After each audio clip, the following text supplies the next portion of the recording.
The Forgotten Warehouse. I never imagined that purchasing a dilapidated old warehouse would lead to the most horrifying experience of my life. The warehouse had been on the market for years, its withered exterior and eerie silence deterring potential buyers. My family and I, looking for an investment property, decided to take a chance on it, convinced that its size and location made it a bargain. Our first visit to the warehouse was uneventful, though the place was in a state of disrepair. Dust-covered boxes, rotting wood, and cobwebs filled every corner. It was clear that no one had set foot inside for decades. As we began the process of cleaning and organizing the space, I couldn't shake the feeling that we were not alone. On the second day of cleaning, we stumbled upon a large, rusted door hidden behind a stack of old crates. It had been boarded up and almost completely concealed. Curiosity got the better of us, and with some effort, we managed to pry it open. What lay behind that door was something I can barely describe. The room was dark and musty, filled with the stench of decay. As our flashlights swept across the space, we saw a series of iron cages, each containing grotesque, deformed creatures. Their eyes glowed with a malevolent light, and their shrill cries echoed through the room. It was clear that these beings had been imprisoned here for years, perhaps even centuries.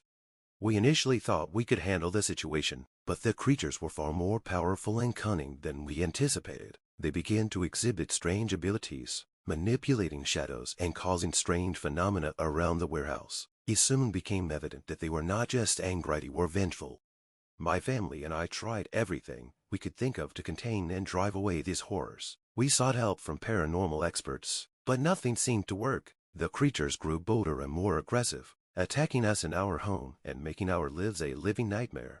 Desperation led us to research the warehouse history, and we uncovered a dark past. The warehouse had once been the site of occult rituals, where these creatures were summoned and trapped. The rituals had failed, leaving the entities imprisoned but not powerless.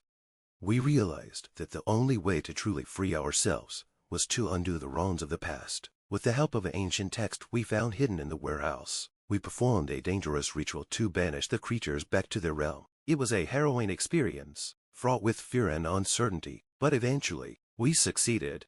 The warehouse now stands abandoned once more, its dark history hidden from view. We left the place behind, but the memory of those terror-filled days will forever haunt us. The warehouse, though seemingly forgotten, will always hold the lingering echoes of the horror that once lived within its walls.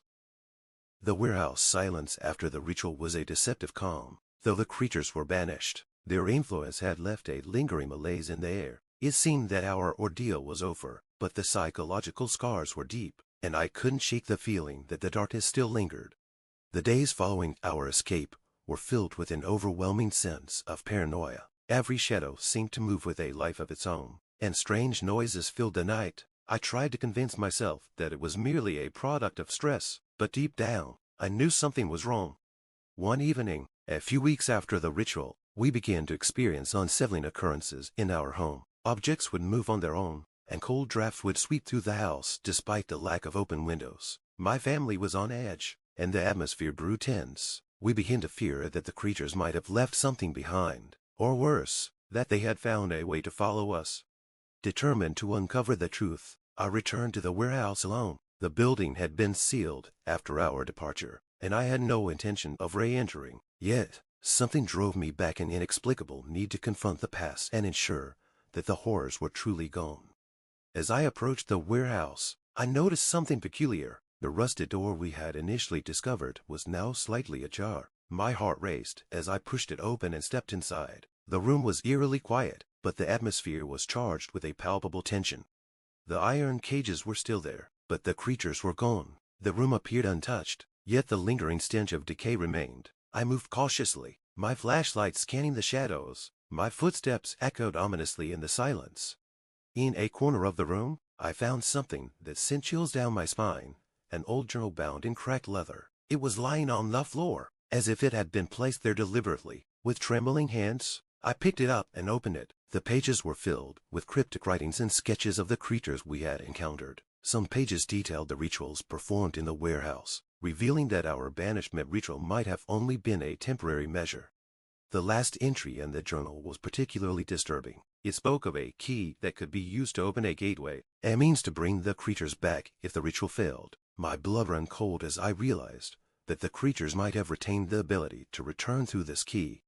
Desperate to find answers, I searched the warehouse for any sign of this key. My search led me to a hidden compartment beneath the floorboards, where I discovered an ornate, antique box. Inside was a strange, metallic object that resembled an ancient key, its surface etched with esoteric symbols. As I held the key, a sudden chill filled the room. I heard whispers faint, but unmistakable. The creature's presence was felt again. I hurriedly sealed the warehouse and left, determined to destroy the key and put an end to the nightmare once and for all. I sought the help of an occult expert who had been instrumental in our previous ritual. Together, we devised a plan to neutralize the key's power. We performed a series of cleansing rituals, burning the key in a sacred fire while chanting protective incantations. The process was grueling, and the key resisted our efforts, but we persevered. As the flames consumed it, the whispers grew fainter until they disappeared altogether. Exhausted but resolute, we completed the ritual, sealing the warehouse once more with protective wards. In the aftermath, life slowly returned to normal. The disturbances in our home ceased, and the sense of dread lifted, though the experience left deep emotional scars. We were grateful for the opportunity to reclaim our lives.